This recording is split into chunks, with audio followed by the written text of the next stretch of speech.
have used different kind of chairs in the past, from a gaming chair to a basic office chair, and I even recently got an ergonomic chair in the studio. So to me, the right chair is very essential to my setup. Today we'll be taking a look at this gaming chair from Hoffree that comes in blue and black colorway, and I've been using this one recently for the most part just to see if it's worth buying. So starting with the unboxing process, this actually took some time to put together, roughly about an hour to do. It was pretty straightforward, but there are just too many screws to tighten. And yeah, of course, all the tool kits are provided in the box. Now I am not sure if I did something wrong during the build, but it's a bit crooked on the joint that attaches the back to the seat. Might not be a big deal, but I tried disassembling and then reassembling it and I still face the same issue. Now the body is mostly covered with a leather-like material with stitches of the brand logo on the body. A braided net on the side which actually has something interesting in it. Behind it is an RGB light which can be controlled with a remote that comes in the box. There are tons of colors to choose from. Personally not a fan, but I can definitely see this fitting to a colorful RGB setup. Now for this to work, the wired connection will have to be connected to a USB-C power source, which I think is not a good idea. You really can't move freely when stuck with a wire, and it kind of just makes the area look a bit cluttered. However, the wired connection does give access to the Bluetooth speaker on the side close to the ear. The speaker is not the best in sound quality, but not too bad for usage.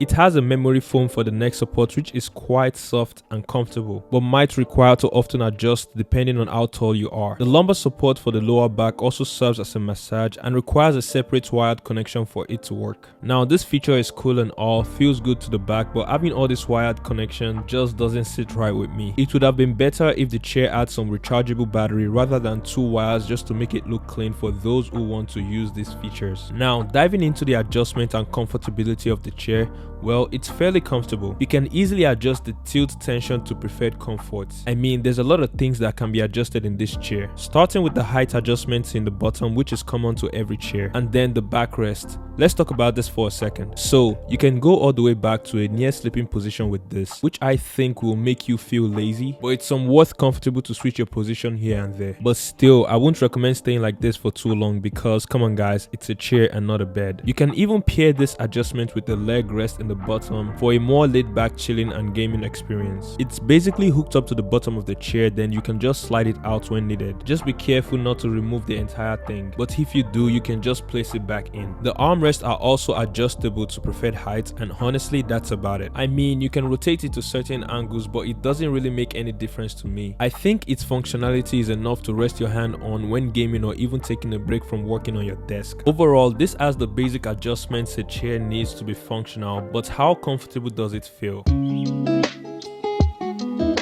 Now, I think the comfortability of this chair fully depends on how you adjust it to your body size. In terms of the seat, it has an average cushion and quite enough room to sit on for a long time. As for the back, so you guys remember I mentioned that it looks crooked when I put it together. There is a slight feel on my back that something isn't placed well whenever I sit upright. I am hoping that this is a problem only on my end, so looking past the crookedness, it's quite comfortable to sit on. The back pillow gives a lumbar support to my lower back, and as I said before, it also serves as a massage pillow. Honestly, when sitting on this for a long time, it's hard, but it's always good to stand up once in a while to get your blood flowing. And because these are mostly covered with leather-like material, you might start to get heated up and sweaty. Touching back on the backrest adjustments, I honestly think you should just go to your bed or couch if you really need to lay that much, and I'm talking from experience. My older gaming chair actually broke from me sleeping on it. You can use it for a laid back gaming session or whenever, along with the leg rest occasionally, and I think you should be fine. So yeah, I think the chair is alright. I might have to use it for a longer term and maybe try it on an actual gaming setup to see how well it holds up. Signing out from this one guys, catch you guys on the next one.